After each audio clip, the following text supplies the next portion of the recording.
Hello students. बच्चों, last video में हम लोगों ने ह्यूमन रिप्रोडक्शन में मेल रिप्रोडक्टिव सिस्टम स्टार्ट किया था एंड मेल रिप्रोडक्टिव सिस्टम से रिलेटेड जो भी सुपरफिशियल इंफॉर्मेशन थी वो मैंने आपको दी थी, जैसे कि प्राइमरी सेक्स ऑर्गन्स क्या है एंड सेकेंडरी सेक्स ऑर्गन जिनको एसेसरी सेक्स ऑर्गन्स भी कहा जाता है, उनसे रिलेटेड कुछ बातें बताई थी।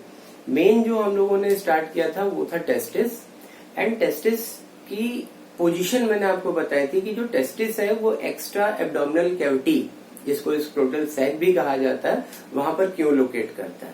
ठीक है, तो वो वहां पर इसलिए लोकेट करता है, टेस्टिस जो है एक्स्ट्रा एब्डोमिनल कैविटी जिसको स्क्रोटम कहा जा रहा है, वहां पर लोकेट करता है। उसके पीछे का जो फैक्ट था वो ये था कि स्पर्मेटोजेनेसिस के लिए एक जो सुटेबल टेम्परेचर चाहिए वो है 25 डिग्री सेंटीग्रेड मैक्सिमम। ठीक है, this is 24 degree centigrade to 25 degree centigrade.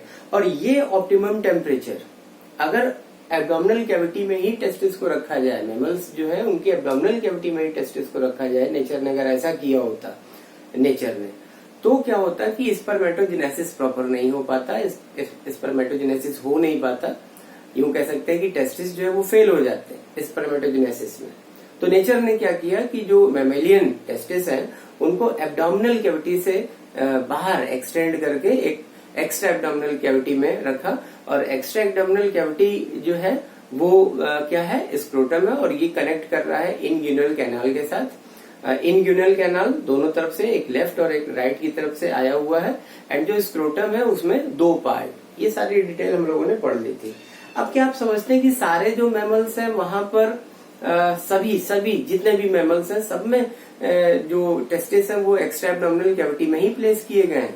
तो नहीं, कुछ ऐसे मैमल्स भी हैं जिनका बॉडी का टेम्परेचर, ओवरऑल जो बॉडी टेम्परेचर है वो स्पर्मेटोजेनेसिस के लिए जो रिक्वायर्ड टेम्परेचर है उस टेम्परेचर रेंज में ही आ रहा है। जैसे कि एलिफेंट हो गए, सील हो गए, व्हेल हो गए, ठीक है ना, डॉल्फिन हो गई, इस तरीके के कुछ जो एनिमल्स हैं ये मैमल्स ही हैं। ठीक है, व्हेल भी एक मैमल ही है। अब यहाँ पर जो इनका बॉडी टेम्परेचर है वो स्पर्मेटोजेनेसिस के लिए जो एक टेम्परेचर रेंज है 24 degree centigrade to 25 degree centigrade, उस रेंज में ही ओवरऑल पूरा बॉडी टेम्परेचर है। तो मतलब एब्डोमिनल कैविटी का टेम्परेचर भी जो वहां पर है वो कैसा है, एलिफेंट में कैसा है, 25 डिग्री सेंटीग्रेड के आसपास का टेम्परेचर है। तो इसलिए नेचर ने क्या किया कि वहां पर जो टेस्टिस है उनको अलग से किसी एक्स्ट्रा एब्डोमिनल कैविटी में रखने की जरूरत नहीं पड़ी। ठीक है, एंड जो ज्यादातर मंकी हो गए, ठीक है, एप्स हो गए, इसके अलावा ह्यूमन बीइंग और बहुत सारे मैमल्स जहां पर जिनका बॉडी टेम्परेचर, ओवरऑल जो बॉडी टेम्परेचर है वो स्पर्मेटोजेनेसिस के लिए जो रिक्वायर्ड टेम्परेचर है उस रेंज से अगर ऊपर है, जैसे कि ह्यूमन बीइंग की बात कर रहे हैं तो ह्यूमन बीइंग में जो यूजुअल बॉडी टेम्परेचर होता है वो कितना होता है, 37 डिग्री सेंटीग्रेड। अब इस टेम्परेचर पे तो स्पर्मेटोजेनेसिस हो नहीं सकता, तो इसके लिए नेचर ने क्या किया कि जो टेस्टिस हैं जब वो पूरी तरीके से डेवलप हो गए एम्ब्रियो की स्टेज में, तो 7th मंथ ऑफ एम्ब्रियो की स्टेज में क्या किया गया है, वो जो टेस्टिस है उनको एब्डोमिनल कैविटी से अलग करके एक एक्स्ट्रा एब्डोमिनल कैविटी में प्लेस कर दिया गया। ठीक है ना। अब ये जो एक्स्ट्रा एब्डोमिनल कैविटी में टेस्टिस प्लेस किए जा रहे हैं उनको उनकी प्रॉपर पोजीशन पर, स्क्रोटल जो सैक है वहां पर टेस्टिस को प्रॉपर पोजीशन पर मेंटेन करने के लिए दो स्ट्रक्चर बताए मैंने आपको। एक यूबरनैकुलम बताया कि एक लिगामेंटस स्ट्रक्चर है, कॉर्ड है, जो टेस्टिस को स्क्रोटल सैक में पोस्टीरियर, जो टेस्टिस जो है उसको स्क्रोटल सैक की पोस्टीरियर वॉल के साथ कनेक्ट करने का काम कर रहा है। तो नीचे से ये होल्ड कर रहा है ना, यूबरनैकुलम होल्ड कर रहा है टेस्टिस को, और ऊपर की तरफ से इनग्यूनल कैनाल जो है वहां से एब्डोमिनल कैविटी में भी पोस्टीरियर साइड में पीछे की तरफ एक मस्कुलर कॉर्ड कनेक्ट कर रहा है, एक मस्कुलर कॉर्ड कनेक्ट कर रहा है जिसको क्या बोलेंगे, स्पर्मेटिक कॉर्ड। और स्पर्मेटिक कॉर्ड जो है वो ऊपर से टेस्टिस को इनग्यूनल कैनाल के थ्रू जो है स्क्रोटल सैक में ले आने का काम कर रहा है, कनेक्ट करने का काम कर रहा है। तो यूबरनैकुलम और जो हमारा स्पर्मेटिक कॉर्ड है वो दो इंपॉर्टेंट चीजें हैं जो टेस्टिस को क्या कर रहे हैं, स्ट्रक्चर है जो टेस्टिस को उसकी प्रॉपर पोजीशन पे रखने का काम कर रहे हैं। ठीक है ना बेटा। यहाँ पर दो मसल्स हैं, इनको आपको याद रखना है। अक्सर कभी क्वेश्चन पूछ लिया जाता है कि वो कौन सी मसल है जो स्क्रोटल सैक में टेम्परेचर रेगुलेशन का काम करे, क्योंकि जो स्क्रोटल सैक है कभी कभी ये भी पूछ लिया जाता है कि स्क्रोटल सैक को थर्मो रेगुलेटर क्यों कहते हैं।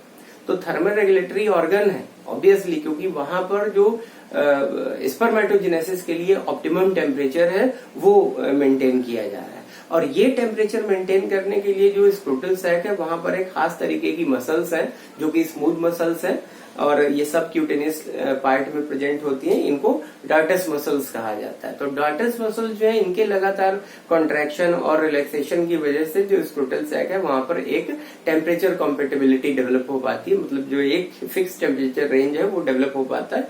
इसलिए इनको क्या कहा जाता है, स्क्रोटल सैक को थर्मोरेगुलेटर, या जो पूरा स्क्रोटम है उसको थर्मोरेगुलेटर कहा जाता है। तो आपको ये बात ध्यान रखनी होगी। अच्छा, कभी कभी क्या होता है कि आपने देखा होगा विंटर्स में, जैसे कि बॉडी बाहर बहुत वेदर में ठंड है, तो जो डार्टस मसल्स होते हैं वो एकदम से बहुत ज्यादा कॉन्ट्रैक्ट हो जाएंगे। ठीक है, वैसे तो उनमें कॉन्ट्रैक्शन और रिलैक्सेशन यूं होता ही रहता है, लेकिन विंटर्स में क्या होता है कि जो डार्टस मसल्स हैं वो एकदम से बहुत ज्यादा कॉन्ट्रैक्ट हो जाएंगे। और जब बहुत ज्यादा कॉन्ट्रैक्ट हो जाएंगे तो उस समय क्या होगा कि जो स्क्रोटल जो हमारा है उसका साइज क्या होगा, छोटा हो जाएगा। मेल में जो स्क्रोटल जो कैविटी है, जो साइज है वो छोटा हो जाएगा स्क्रोटम का, और स्क्रोटम एब्डोमिनल कैविटी के ज्यादा क्लोज आ जाएंगे। तो इस तरीके से जो टेस्टिस है वो एब्डोमिनल कैविटी के ज्यादा क्लोज हो जाएगा, एब्डोमिनल कैविटी में नहीं चला जा रहा है।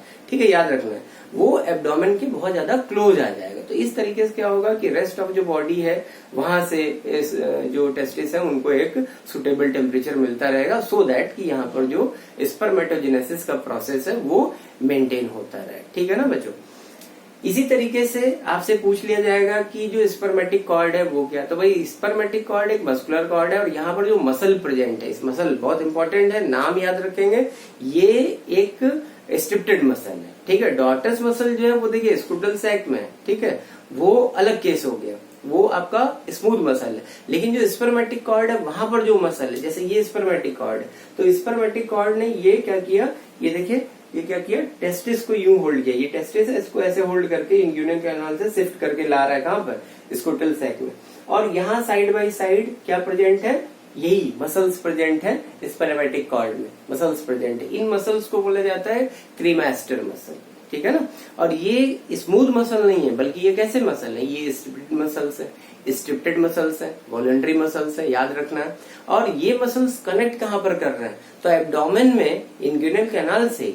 ठीक है ना, स्पर्मेटिक कॉर्ड तो इंग्यूनल कैनाल से ही आ रहा है, तो ये जाकर के एब्डोमेन में पोस्टीरियर साइड में क्या होता है, कनेक्ट होता है। ठीक है, इतनी बात आपको याद रखनी। कुछ इंपॉर्टेंट क्वेश्चंस हैं, इन पर जरा थोड़ा आपको ज्यादा फोकस करना पड़ेगा। एंड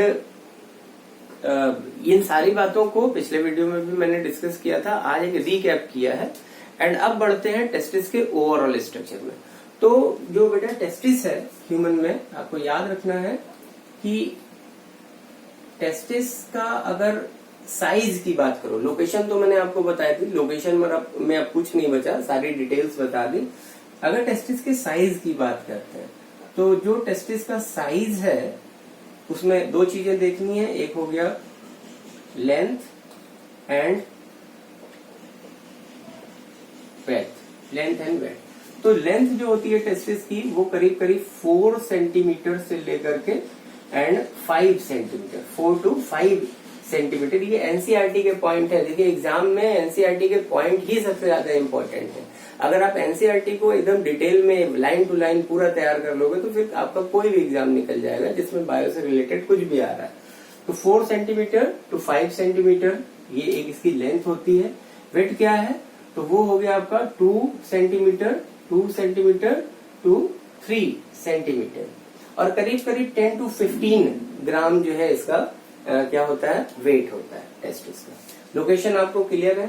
अब अगर टेस्टिस को शेप में देखें तो जो टेस्टिस है वो कैसा है, वो ओवल है। शेप की अगर बात करें तो जो टेस्टिस की शेप है वो क्या है, ओवल। ये ओवल शेप में है। अब ये जो पूरा एक ओवल शेप है, इस ओवल शेप पर थोड़ा सा ध्यान दीजिएगा।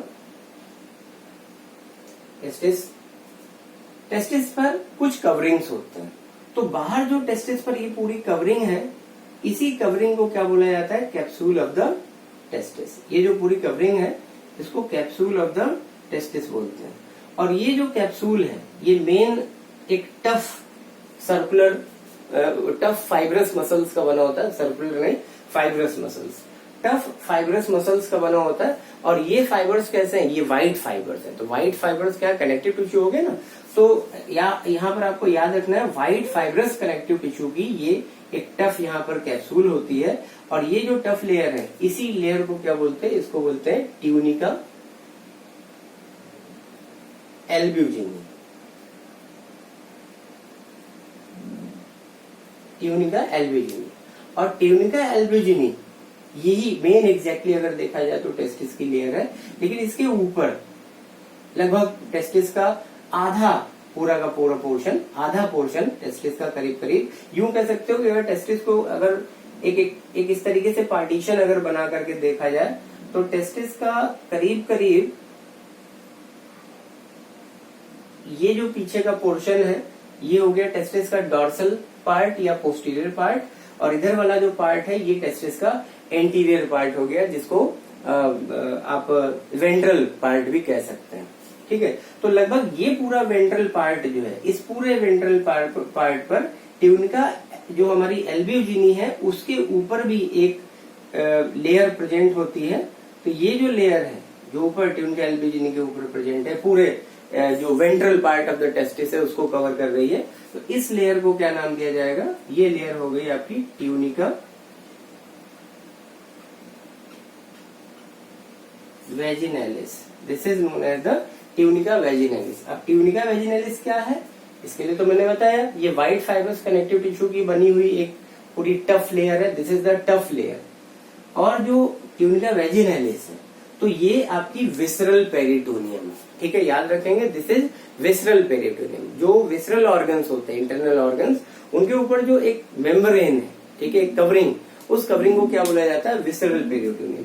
तो जो हमारी ट्यूनिका वेजिनैलिस है, टेस्टिस को कवर कर रही है, पूरा interior part of the testis को, ये आपका एक विसरल पेरिटोनियम है। ठीक है बच्चों, ये चीज आपको थोड़ा सा ध्यान देनी है। अब अगर टेस्टिस पर सेक्शन कट करते हैं, टेस्टिस का एलएस निकालते हैं, तो जब आप टेस्टिस का एलएस निकालोगे तो उसमें आप देखेंगे कि जो ट्यूनिका एल्ब्यूजिनी, ये इसको डॉट डॉट डॉट करके दिखा दे रहा हूँ, या चलिए आप फाइबर करके भी बना सकते हैं, ये पूरा फाइबरस स्ट्रक्चर भी यूज करके बना सकते हैं।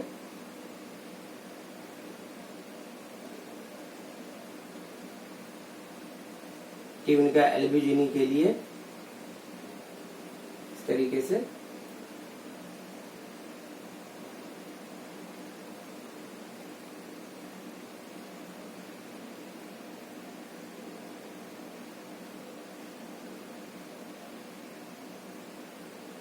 याद रखेंगे व्हाइट फाइबर्स।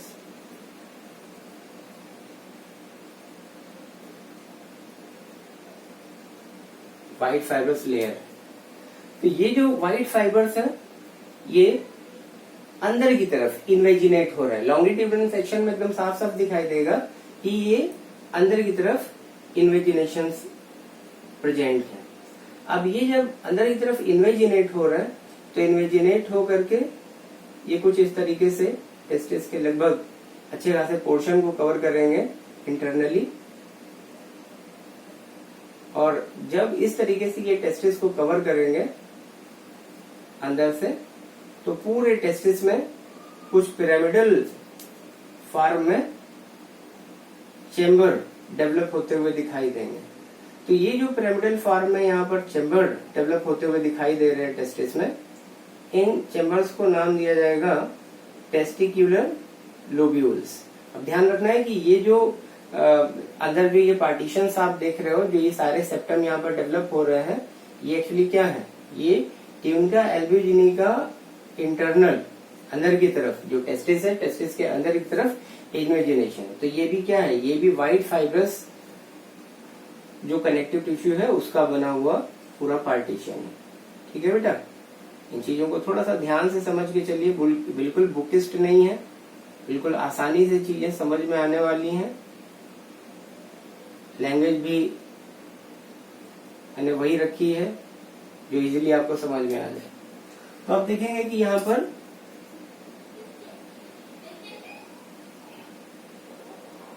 ये पूरा जो पार्ट है कुछ यहाँ पर पिरामिडल चैम्बर्स यहाँ पर ये बनते हुए दिखाई दे रहे हैं। तो ये जो चैम्बर्स हैं, इन चैम्बर्स को क्या कहा जाएगा, ये चेम्बर्स हो गए हमारे टेस्टिकुलर लोब्यूल्स।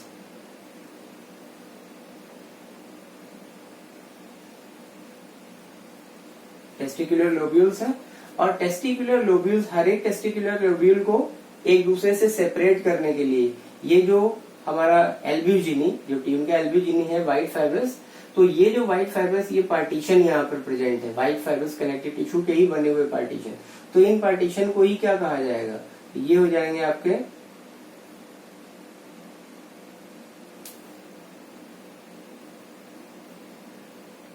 सेप्ट्यूला टेस्टिस। ठीक है, सेप्ट्यूला टेस्टिस, सेप्ट्यूला जो है ये प्लूरल टर्म है, और एक यहाँ पर अगर एक इसको बोला जाए तो ये क्या हो जाएगा आपका सेप्टम। ठीक है, या सेप्टा। तो आपका सेप्ट्यूला टेस्टिस, ये जो स्ट्रक्चर है, जो बीच में पार्टीशंस दिखाई दे रहे हैं, इनको सेप्ट्यूला टेस्टिस कहेंगे। और ये जो अंदर आप पिरामिडल, ये जो चेम्बर्स देख रहे हो, तो ये हो जाएंगे टेस्टिकुलर लोब्यूल्स। अब आपको ध्यान देना है कि जहां पर ये सारा जो सेप्ट्यूला टेस्टिस है, जहां पर ये सारा एक साथ आकर के इमर्ज होता हुआ दिखाई दे रहा है, ये पार्ट, ये जो हिस्सा है टेस्टिस में अंदर की तरफ, ये कुछ ज्यादा डेंस हो गया है, ये पार्ट कुछ ज्यादा डेंस हो गया है। तो ये जो पूरा डेंसर एरिया है, जो डेंसर पार्ट है, इसी पूरे डेंसर पार्ट को नाम दिया जाएगा, ये जो पूरा पार्ट है, this is known as mediastinum of testis. ठीक है, this is mediastinum of testis. और आप यहाँ पर ध्यान देना है, ये जो हमारा टेस्टिकुलर लोब्यूल वाला पोर्शन है, यहाँ पर अंदर की तरफ क्वाइल्ड टिब्यूल्स का पूरा एक सिस्टम प्रेजेंट होगा। यहाँ पर टिब्यूल्स कुछ क्वाइल्ड होकर के प्रेजेंट है, और ये जो क्वाइल्ड टिब्यूल्स है, एक रफ डायग्राम है बेटा, डायग्रामेटिक व्यू है। डायग्रामेटिक व्यू में चीजों को थोड़ा सा ध्यान से समझ के चलना है आपको। ये जो अंदर की तरफ आप टिब्यूल्स देख रहे हो, ठीक है, they are highly coiled, high coiled tubules हैं, और इन्हीं क्वाइल्ड टिब्यूल्स को क्या नाम देंगे, ये हो जाएंगे आपके सेमनीफेरस टिब्यूल्स। तो ये जो यहाँ पर टिब्यूल्स प्रेजेंट है, these are called seminiferous tubules. ये हो गए आपके सेमनीफेरस टिब्यूल्स।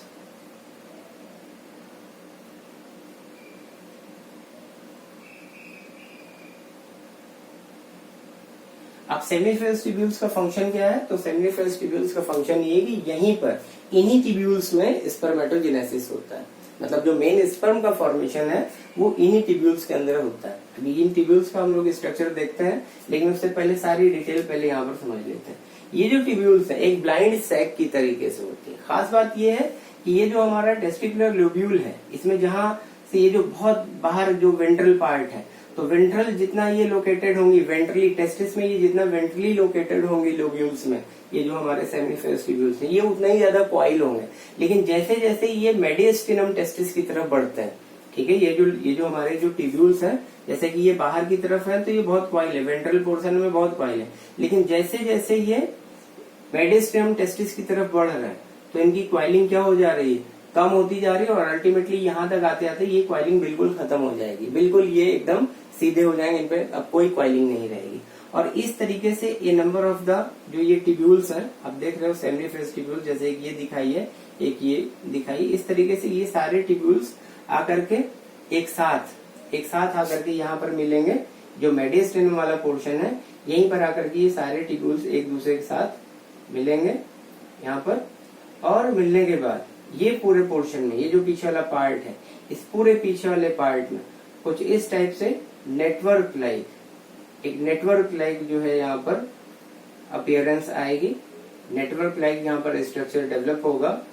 और ये जो नेटवर्क लाइक यहाँ पर स्ट्रक्चर डेवलप हो रहा है, इसी पार्ट को, इसी जगह को आप क्या बोलेंगे, this part of the dorsally, जो टेस्टिस में डॉर्सली लोकेटेड ये जो पूरा पोर्शन है, इस पूरे पोर्शन को नाम दिया जाएगा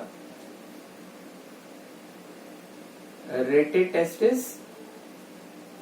इसको रेटेड टेस्टिस भी कहेंगे, या कुछ लोग इसे कुछ टीचर्स इसे रेट टेस्टिस भी बोलते हैं। तो रेटेड टेस्टिस या रेट टेस्टिस आप जो कह लीजिए, ये पूरा पोर्शन यहाँ पर। तो आपको ध्यान देना है कि सारे सेमनीफेरस टिब्यूल्स इस रेटेड टेस्टिस वाले पोर्शन में आकर के एक दूसरे के साथ ज्वाइन हो जाएंगे। जैसे एक कन्वर्जेंट वाला केस है कि सारे ये जो है आपके सेमनीफेरस ट्यूब्यूल्स है और सभी की जो ये जो ओपनिंग है, ठीक है ना, ये जो एंड पॉइंट है, ये सारे एंड पॉइंट एक जगह आकर के यूं कन्वर्ज हो जा रहे हैं, ऐसे हो जा रहे हैं। तो ये वाला जो पोर्शन है यहाँ पर आके आप देख रहे हो सब कुछ आकर के मिल रहा है ना मेडिस्टिनम वाले पोर्शन में, ये आपका मेडिस्टिनम वाला पार्ट है, ठीक है ना, मेडिस्टिनम। अब मेडिस्टिनम क्या है, कभी कभी क्वेश्चन आ जाता है कि व्हाट इज मेडिस्टिनम टेस्टिस। तो मेडिस्टिनम टेस्टिस में आपको याद रखना है बस इतना सा बात है कि अच्छा पूछा जाता है मेडिस्टिनम टेस्टिस जो है वहां पर कौन से कनेक्टिव टिश्यू प्रेजेंट होंगे। तो क्योंकि मेडिस्टिनम टेस्टिस कुछ अलग से ऐसा बनाया हुआ स्ट्रक्चर नहीं है, सारे जो सेप्टिला टेस्टिस हैं वही आकर के यहाँ पर मर्ज हो रहे हैं, एक साथ डेंसली यहाँ पर प्रेजेंट हैं, उनके एंड्स यहाँ पर पहुंच रहे हैं। तो इस तरीके से एक बीच में एक पार्टीशन टाइप का बनता हुआ नजर आता है, ठीक है, एक पार्टीशन टाइप का बनता हुआ नजर आता है। तो इसी पार्टीशन को आपको याद रखना है कि इसी पार्टीशन की वजह से जो हमारा टेस्टिस है वो यहाँ, जैसे ये मेडिस्टिनम है ना यहाँ पर, तो यहाँ पर आपको ध्यान देना है कि ये जो टेस्टिस है यहाँ से, इस जगह से, इस पॉइंट से दो पार्ट में क्या हो रहा है, डिवाइड हो रहा है। तो ये जो दो पार्ट है, ये आप देख रहे हो कि ये वाला पोर्शन, ये क्या हो गया, एंटीरियर पार्ट ऑफ टेस्टिस, और यहां से पीछे का इतना ये पोर्शन, ठीक है, यहां तक ये जो पीछे का पोर्शन है ये क्या हो गया, posterior part of the testis, ठीक है। अभी जो पोस्टीरियर पार्ट है बेटा, इसी को dorsal side of the testis कह सकते हैं या dorsal part of the testis बोलेंगे, और एंटीरियर पार्ट जो है इसको वेंट्रल पार्ट बोलेंगे। तो जो वेंट्रल पार्ट है उसी में हमारे ये लोब्यूल्स प्रेजेंट है, टेस्टिकुलर लोब्यूल्स एंड सेप्टिला टेस्टिस की वजह से लोब्यूल्स का फॉर्मेशन हो रहा है, ठीक है।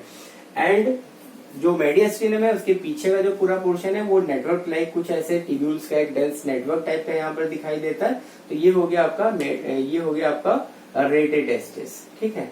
एंड रेटेड टेस्टिस से फिर आपको ध्यान देना है, रेटेड टेस्टिस से ही इस तरीके से करीब 12 टू, एनसीईआरटी में जो पॉइंट है वो आपको ध्यान देना, करीब 12 टू 20 ट्यूब्यूल्स का पूरा एक इस तरीके से, ट्यूब्यूल्स या डक्ट्स बोल सकते हो, डक्ट्स का पूरा एक यहाँ पर टफ्ट बना हुआ दिखाई देगा, इसमें सारे डक्ट एक दूसरे से एकदम सेपरेट दिखाई दे रहे हैं, कोई किसी पर ना तो ओवरलैप कर रहा है और ना ही कोई डक्ट किसी के साथ जो है क्वाइल हुई है, ठीक है ना। सारे डक्ट्स जो है एक दूसरे से एकदम अलग है।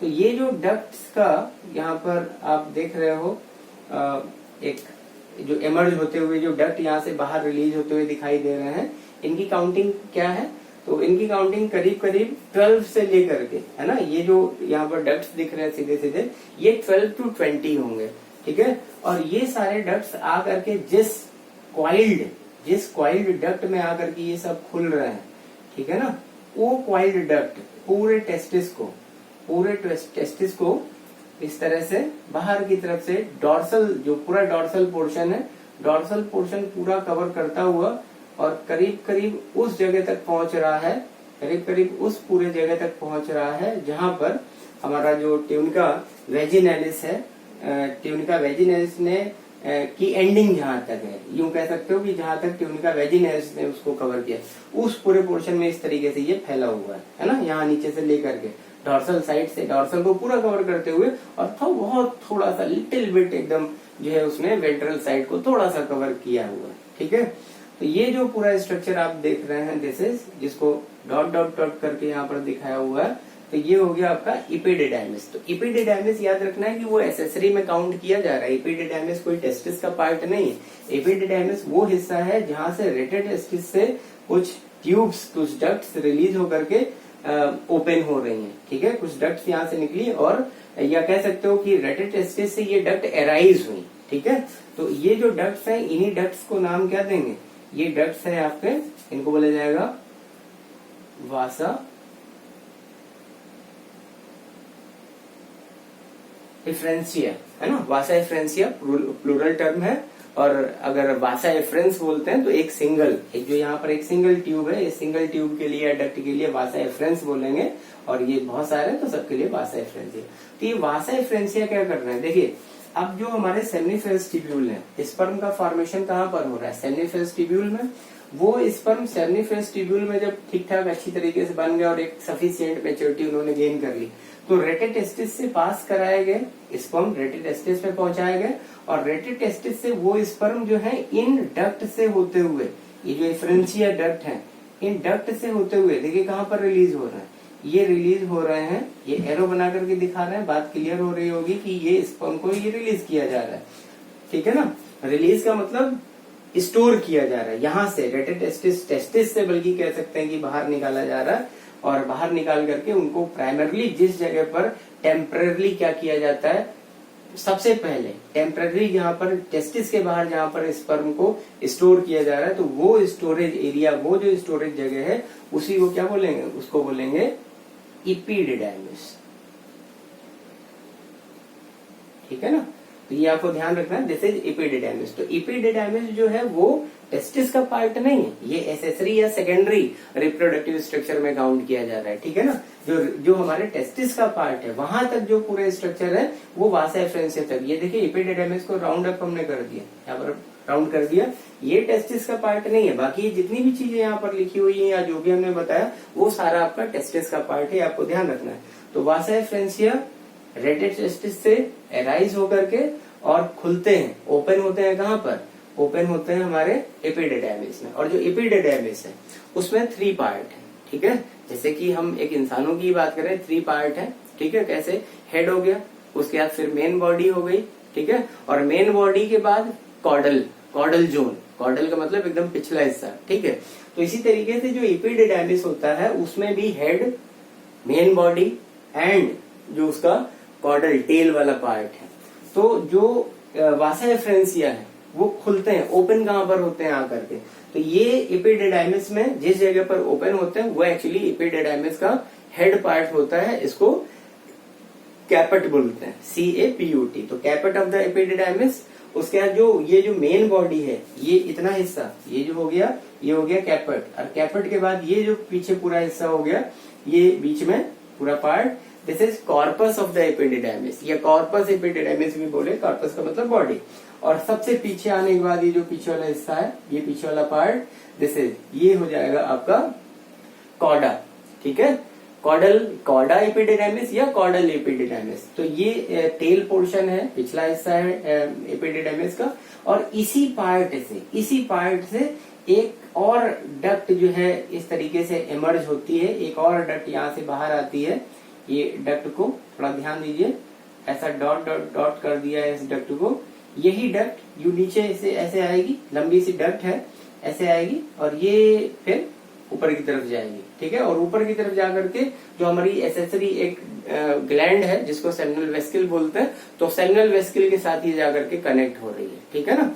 तो यही जो डक्ट है, इस डक्ट को बोला जाएगा वासा एफरेंस, ठीक है। वासा एफरेंस एक सिंगल है, और क्योंकि ये पेयर्ड स्ट्रक्चर है, ये भी पेयर्ड, भाई एक टेस्टिस से जो है एपिडिडाइमिस से जो है एक ये रिलीज हो रहा है वासा डिफरेंस, और सेम इसी तरीके से दूसरे टेस्टिस के बाद एक एपिडिडाइमिस है, वहां से भी एक ये रिलीज हो रहा है, तो पेयर्ड हो गया ना। तो अब इसको वासा डिफरेंशिया कहा जाएगा, तो प्लूरल हो जाएगा डिफरेंशिया, और सिंगुलर में क्या बोलेंगे, वासा डिफरेंस, ठीक है। इसको स्पर्म डक्ट भी बोलते हैं, क्योंकि देखिए जो एपिडिडाइमिस है यहाँ पर स्पर्म को स्टोर कर दिया गया, और स्टोर किया जा रहा है जब एपिडिडाइमिस में स्पर्म को, तो टेम्पररी स्टोरेज है, ठीक है। क्योंकि यहाँ से एपिडिडाइमिस में जो हमारे स्पर्म है उनको केवल तभी तक स्टोर किया जा रहा है जब तक कि वो एक ठीक ठाक मेच्योरिटी नहीं अटेन कर लेते, अच्छी खासी मेच्योरिटी नहीं अटेन कर लेते हैं, एंड वो एक्टिव नहीं हो जाता। जो एक्टिवनेस का मतलब जो मोटेलिटी है, मोटाइलनेस जो है स्पर्म में, वो उन्हें कहाँ पर मिलती है,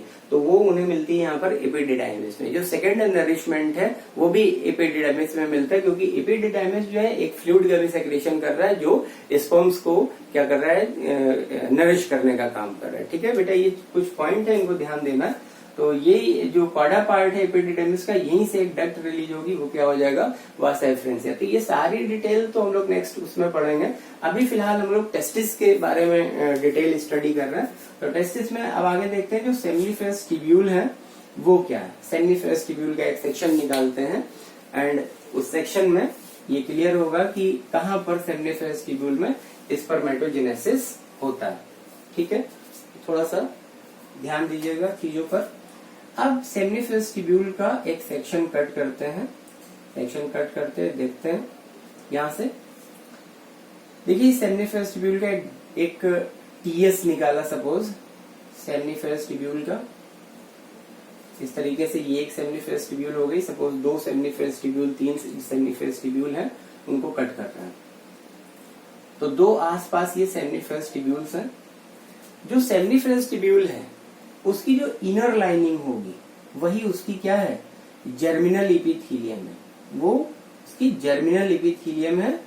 और याद रखना है आपको यहाँ पर एक पॉइंट कि जनरली जो जर्मिनल एपिथेलियम्स होते हैं, ठीक है, जो भी जर्मिनल एपिथेलियम होते हैं वो मोस्टली क्यूबॉइडल एपिथेलियम होते हैं, ठीक है ना, क्यूब लाइक सेल्स होती हैं, इसलिए इसको क्यूबॉइडल एपिथेलियम कहेंगे। और यहाँ पर जो ये क्यूबॉइडल एपिथेलियम है इसकी हर एक सेल क्या कहलाएगी, इस सेल को बोलेंगे स्पर्मेटोगोनिया, ठीक है, दिस इज स्पर्मेटोगोनिया। और यही जो स्पर्मेटोगोनिया सेल है ये आगे चल करके डिवाइड होंगे, प्राइमरी स्पर्मेटोसाइट बनेगा, देन सेकेंडरी स्पर्मेटोसाइट बनेगा, इसके बाद स्पर्मेटिड बनेगा, और स्पर्मेटिड से आगे जाकर के क्या बन जाएगा, स्पर्मेटोजोआ बन जाएगा, जिसको यंग स्पर्म भी बोलते हैं, स्पर्मेटोजोआ, ठीक है ना। तो ये जो पूरा प्रोसेस है स्पर्मेटोगोनिया से स्पर्मेटोजोआ बनने तक का जो पूरा प्रोसेस है उसको बोलेंगे स्पर्मेटोजेनेसिस, क्लियर, ये स्पर्मेटोजेनेसिस है। तो जिस तरीके से यहाँ पर एपिथेलियम है, ये जो हमारा सेमिनिफेरस ट्यूब्यूल है, ऑब्वियसली यहाँ पर भी सेम वही स्ट्रक्चर होगा, ठीक है ना। ये आपका यहाँ पर भी ध्यान दीजिए, दूसरे वाले में ये जो सेल्स की जो लाइनिंग है ये क्यूबॉइडल एपिथेलियम है, जर्मिनल एपिथेलियम मोस्टली क्या होते हैं, क्यूबॉइडल एपिथेलियम। अब यहाँ पर ज्यादातर सेल्स तो क्यूबॉइडल है, लेकिन इन्हीं सेल्स के बीच बीच में कुछ ऐसे सेल्स होंगे जो इरेगुलर शेप के हैं, और इरेगुलर होने के साथ साथ ये कैसे हैं, पिलर लाइक सेल्स हैं, कुछ थोड़े बहुत है ना, लिटिल बिट कुछ सेल्स हैं जो इरेगुलर शेप में पिलर लाइक सेल्स हैं। और ये जो पिलर लाइक सेल्स हैं, इन्हीं पिलर लाइक सेल्स को यहाँ पर क्या कहा जा रहा है, सेल्स ऑफ सर्टोली कहा जा रहा है। तो ये जर्मिनल एपिथेलियम में जो सेल्स हैं, ध्यान दीजिएगा, ये जो जर्म सेल्स हैं इन सेल्स को क्या कहेंगे, ये सेल्स तो हो गए हमारे जर्म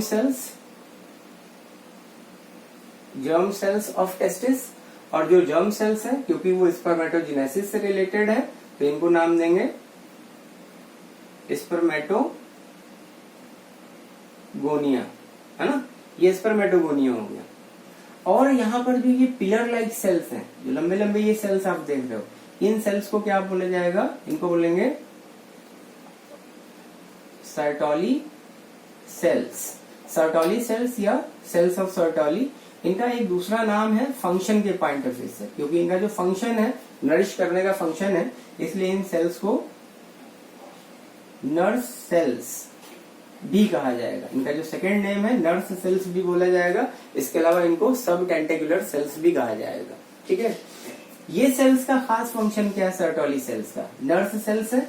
तो ये जो डेवलपिंग स्पर्मेटोजोआ होगा, जो स्पर्म जो यंग स्पर्म है उसको स्पर्मेटोजोआ कहा जा रहा है। जैसे स्पर्मेटोजेनेसिस के तुरंत बाद जो स्पर्म बन रहा है, स्पर्मेटोजेनेसिस इवेंट क्या, स्पर्म बनने का ही तो प्रोसेस है।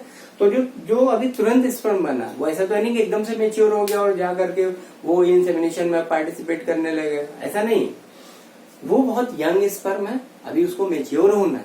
तो उस मैच्योरेशन के लिए क्या होगा, जो स्पर्म्स होंगे वो आकर के इन नर्स सेल्स के साथ इस तरीके से क्या होंगे, चिपक जाएंगे। यहाँ पर आकर के ये अडियर हो जाएंगे हर तरफ से। जो लाइनिंग है जो आप देख रहे हो, जो लाइन रे टाइप की ऐसे निकाल के बना रहा है, ये क्या है, ये यंग स्पर्मेटोजोआ है। तो ये आकर के नर्स सेल्स के साथ कनेक्ट हो गए, चिपक गए। और नर्स सेल्स इनको तब तक नरिश करेंगे जब तक कि ये ठीक ठाक मेच्योर नहीं हो जाते, मतलब इतनी सफिशिएंट मेच्योरिटी ना हो जाए कि ये यहाँ से निकल करके सेमिनिफेरस ट्यूब्यूल्स से निकल करके और ये रेटेटेस्टिस में आ जाए, और रेटेटेस्टिस से वासा एफ्रेंसिया से होकर के एपिडिडाइमिस में आ जाए, है ना। तो जब तक एपिडिडाइमिस में आने लायक नहीं हो जा रहा है तब तक इनको कहाँ नरिश किया जा रहा है, इनको सेमिनिफेरस ट्यूब्यूल्स के अंदर ही नरिश किया जा रहा है। और इनका नरिशमेंट कौन कर रहा है, इनका नरिशमेंट ये सर्टोली सेल्स बोल रहा है। अब इनको सर्टोली सेल्स क्यों कहा जाता है भाई, तो सर्टोली सेल्स इसलिए कहा जाता है क्योंकि भाई साइंटिस्ट का नाम भी तो कुछ होता है। भाई अगर किसी ने कोई काम किया, अब हम तुम्हें पढ़ा रहे हैं, ठीक है, तुमने हमसे बायो पढ़ी, तुम्हें बहुत अच्छी लगी, तो क्या कहोगे, सिंह सर ने हमें बायो पढ़ी, तो सिंह सर का नाम जुड़ गया ना बायो सर। तो भैया वहां पर भी आपको याद रखना है कि जिन साइंटिस्ट ने, जिन डिस्कवरर ने इनको रिसर्च किया, इनको बताया, इनके बारे में डिटेल समझाया, उनके नाम को ऑनर करते हुए इन सेल्स को सेल्स ऑफ सर्टोली या सर्टोली सेल्स कहा जाता है, क्योंकि इनका फंक्शन नरिश करना है, ठीक है, इनका फंक्शन नरिश करना है डेवलपिंग स्पर्मेटोजोआ को, यंग स्पर्मेटोजोआ को, इसलिए इनको नर्स सेल्स भी बोलते हैं, ठीक है, कॉलमनर सेल्स है, इनको सब टेंटेकुलर सेल्स भी कहा जाता है। तो देखिए एक तो ये हो गया टीएस सेमिनिफेरस ट्यूब्यूल का, दूसरी सेमिनिफेरस ट्यूब्यूल ये प्रेजेंट है, ठीक है। आप कहोगे दो सेमिनिफेरस ट्यूब्यूल कहाँ से आ गए, तो आपको याद रखना है ये जो टेस्टिकुलर लोब्यूल्स हैं, टेस्टिकुलर लोब्यूल्स पर टेस्टिस का मतलब एक टेस्टिस में इंडिविजुअली कितने टेस्टिकुलर लोब्यूल्स हो सकते हैं। तो इनकी जो एक मिनिमम और मैक्सिमम काउंटिंग है वो करीब 200 से लेकर के 300 तक होते हैं। बहुत सारी बुक्स में आप 200 to 300 देखोगे, लेकिन एनसीईआरटी में जो पॉइंट दिया हुआ वो क्या दिया हुआ, वो इसका एवरेज कर दिया उन्होंने, एवरेज कर दिया एनसीईआरटी में 250। एक टेस्टिस जो है हमारा, उस एक टेस्टिस में इस तरीके के जो टेस्टिकुलर लोब्यूल्स, ये जो देख रहे हो ना, जो पिरामिडल ये जो फॉर्म जो चैम्बर से बन रहा है, ठीक है, इनको टेस्टिकुलर लोब्यूल्स कहा जा रहा है। और ये टेस्टिकुलर लोब्यूल्स एक टेस्टिस में करीब करीब मिनिमम 200 से लेकर के और 300 तक होते हैं, ठीक है। और एवरेज अगर देखा जाए, जो एनसीईआरटी में पॉइंट दिया हुआ, अगर एग्जाम में कभी आता है मिनिमम और मैक्सिमम, तब तो भाई ठीक है आप वो लगाएंगे, लेकिन अगर ये ऑप्शन कहीं है ही नहीं, ना 200 है ना 300, तो ध्यान देना है कि 250 जो एनसीईआरटी में पॉइंट दिया हुआ वो होगा, जरूर होगा ऑप्शन में, और आपको उसे टिक करना है। तो ये आपके टेस्टिकुलर लोब्यूल्स वहां पर प्रेजेंट होंगे, ठीक है। अब हर एक जो हमारा एक लोब्यूल, अब इसमें से एक इंडिविजुअल लोब्यूल कोई ये ले लीजिए, एक इंडिविजुअल, ठीक है, तो एक इंडिविजुअल लोब्यूल में जो हमारी सेमिनिफेरस ट्यूब्यूल्स हैं वो कितने प्रेजेंट होते हैं, ठीक। तो ये जो सेमिनिफेरस ट्यूब्यूल हैं इनकी भी एक काउंटिंग है, ये करीब करीब 1 मिनिमम, भाई एक से कम क्या होगा, आधा थोड़ी होगा, और मैक्सिमम कितना होगा 3, तो 1 to 3 सेमिनिफेरस ट्यूब्यूल प्रेजेंट हो सकते हैं इन ए टेस्टिकुलर लोब्यूल। तो अब मिनिमम और मैक्सिमम, ठीक है, ये एनसीईआरटी के पॉइंट ऑफ व्यू से अगर इनकी भी काउंटिंग पूछ ली जाए ओवरऑल एक टेस्टिस में, तो अगर 200 आप मिनिमम मान रहे हैं, या क्वेश्चन में 200 दिया हुआ है कि टेस्टिकुलर लोब्यूल जो है टेस्टिस में 200 प्रेजेंट है, तो उस 200 के पॉइंट ऑफ व्यू से मैक्सिमम जो है 3 है ना, इसको मल्टीप्लाई करोगे तो मिनिमम रेंज क्या हो जाएगी कि एक टेस्टिस में जो मिनिमम हमारे सेमिनिफेरस ट्यूब्यूल है वो कितने हो सकते हैं, 600 है ना। देखो 3 मल्टीप्लाई बाय किसे किया गया, 200 से, तो क्या आ रहा है 6। इसी तरीके से अगर 300 हम मान रहे हैं कि मैक्सिमम है, 3 से मल्टीप्लाई करोगे तो 900 हमारे सेमिनिफेरस ट्यूब्यूल हो जाएंगे। लेकिन एनसीईआरटी के पॉइंट को अगर ध्यान दिया जाए और 3 से मल्टीप्लाई किया जाए तो कितना हो जा रहा है, 750 सेमिनिफेरस ट्यूब्यूल। तो ये कुछ है, थोड़ा सा ही लॉजिक है, आप खुद ही समझ जाएंगे, पढ़ेंगे तो खुद ही समझ में आ जाएगा। तो ये आपका जो है सेमिनिफेरस ट्यूब्यूल के लिए काउंटिंग है कि भाई इस तरीके से एक टेस्टिस में इतने प्रेजेंट हो सकते हैं, ठीक है। अब जरा ध्यान दीजिए कि स्पर्मेटोजेनेसिस जो टेस्टिस के फंक्शन है, 2 मेन फंक्शन हम लोगों ने टेस्टिस के पढ़े। ये जो टेस्टिस होता है वो एंडोक्राइन ऑर्गन तो है ही है, एज वेल एज जो है वो एक रिप्रोडक्टिव ऑर्गन भी है, ठीक है, साथ ही साथ साइमल्टेनियसली वो एक रिप्रोडक्टिव ऑर्गन भी है। तो जो रिप्रोडक्टिव ऑर्गन है उस पॉइंट ऑफ व्यू से तो यहाँ बात क्लियर हो गई कि भाई स्पर्मेटोजेनेसिस हो रही है, क्योंकि यहाँ पर स्पर्मेटोगोनिया प्रेजेंट है, और स्पर्मेटोगोनिया जो है वो डाइप्लॉइड सेल है जो आगे जाकर के डिवाइड जब होंगे तो प्राइमरी स्पर्मेटोसाइट, देन उसके बाद सेकेंडरी स्पर्मेटोसाइट, फिर उसके बाद जो है हमारा स्पर्मेटिड बन रहा है, और स्पर्मेटिड फिर लास्ट में स्पर्मेटोजोआ में कन्वर्ट हो जा रहा है, ठीक है।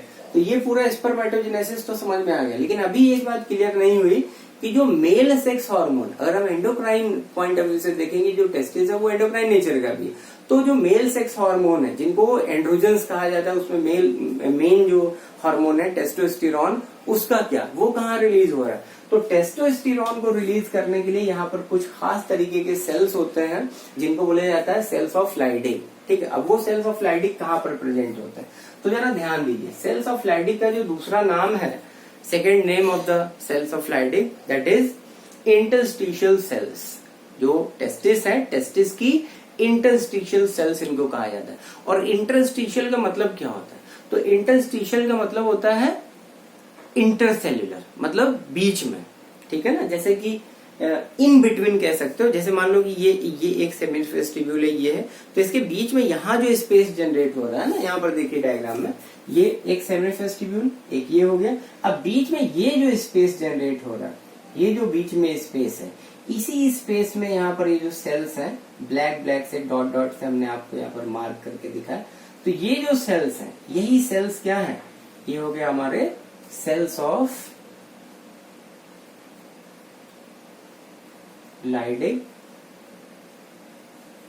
सेल्स ऑफ लाइडिक्स, या लाइडिक सेल्स भी इनको बोला जाए। और यही लाइडिक सेल्स जो है इंटरस्टिशियल सेल्स हैं। और इन्हीं सेल्स का जो मेन फंक्शन है, मेन फंक्शन क्या है? Secretion,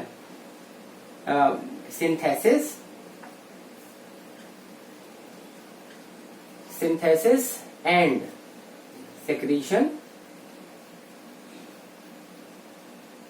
of testosterone. अभी टेस्टोस्टेरोन आपको याद रखना है कि प्राइमरी मेल सेक्स हार्मोन है। ये प्राइमरी मेल सेक्स हार्मोन है। क्यों? क्योंकि जो टेस्टोस्टेरोन है, इसका जो एक मेजर रोल है, ये आपका जो स्पर्मेटोजोआ है उनकी सिंथेसिस से भी रिलेट कर रहा है। इसके अलावा जो एक सबसे इम्पोर्टेंट चीज है, जो मेलनेस, जो सेकेंडरी सेक्सुअल कैरेक्टर्स हैं, उनका भी डिटर्मिनेशन करता है। एंड जब सेकेंडरी सेक्सुअल कैरेक्टर्स का डिटर्मिनेशन कर रहा है, तो प्यूबर्टी, ठीक है ना, प्यूबर्टी जो है वो भी टेस्टोस्टेरोन पर ही डिपेंड कर रही है मेल में, ठीक है। जैसे जैसे टेस्टोस्टेरोन का लेवल बढ़ता जाता है ना, जैसे जैसे लेवल बढ़ता जाता है, ये जो है ये तय करेगा कि अब जो एज है, एक एज रेंज किसी इंडिविजुअल की, मेल इंडिविजुअल की, जब जा करके उसके जो मेल इंडिविजुअल है उसके रिप्रोडक्टिव ऑर्गन फंक्शनल हो गए, ठीक है। जब जस्ट पहली बार जो मेल इंडिविजुअल है उसके रिप्रोडक्टिव ऑर्गन फंक्शनल हुए, जस्ट फंक्शनल हुए, तो वो जो स्टेज है, उसी स्टेज को क्या बोला जाएगा? प्यूबर्टी। और मेल में जो प्यूबर्टी की एज होती है वो कितनी है? वो है, आपको याद रखना है, 12 to 16, ठीक है। एक ये मिनिमम टू मैक्सिमम एवरेज इसका आप निकाल लेंगे। तो 12 to 16 जो एक एज रेंज है, ये प्यूबर्टी की एज है, किसमें? मेल में। मतलब माना जाता है कि यहाँ से अब उसके जो इस एज में आने के बाद जो रिप्रोडक्टिव ऑर्गन्स है मेल में, वो फंक्शनल हो जाते हैं, उन्हें फंक्शन करने लगते हैं, ठीक है बेटा। तो आज हम लोगों ने टेस्टिस के बारे में सारी चीजें डिटेल पढ़ ली हैं। अब नेक्स्ट जो हमारा वीडियो होगा उसमें हम एपिडिडाइमिस एंड रिलेटेड जो सारे और एसेसरी ऑर्गन्स हैं उनके बारे में डिटेल बताएंगे। अगर आपकी कोई क्वेरी हो तो प्लीज कमेंट बॉक्स में जाकर के आप अपना क्वेरी करिए, क्वेश्चन पूछिए। अगर जो भी उससे रिलेटेड जरूरी इंफॉर्मेशन होंगे वो हम आपको देने की कोशिश करेंगे। वीडियो अच्छा लगा हो, एक बार फिर कहेंगे, लाइक जरूर करिए, अपने फ्रेंड्स के बीच में इसे शेयर करिए, सब्सक्राइब कर लीजिए चैनल को अगर नहीं किया हो, ठीक है। इससे क्या होगा कि आप जो भी नेक्स्ट वीडियो बनाएंगे रिलेटेड किसी भी टॉपिक का, तो उसका आपको इन्फॉर्मेशन मिलता रहेगा, ठीक है। Thank you. लाइक जरूर करिए।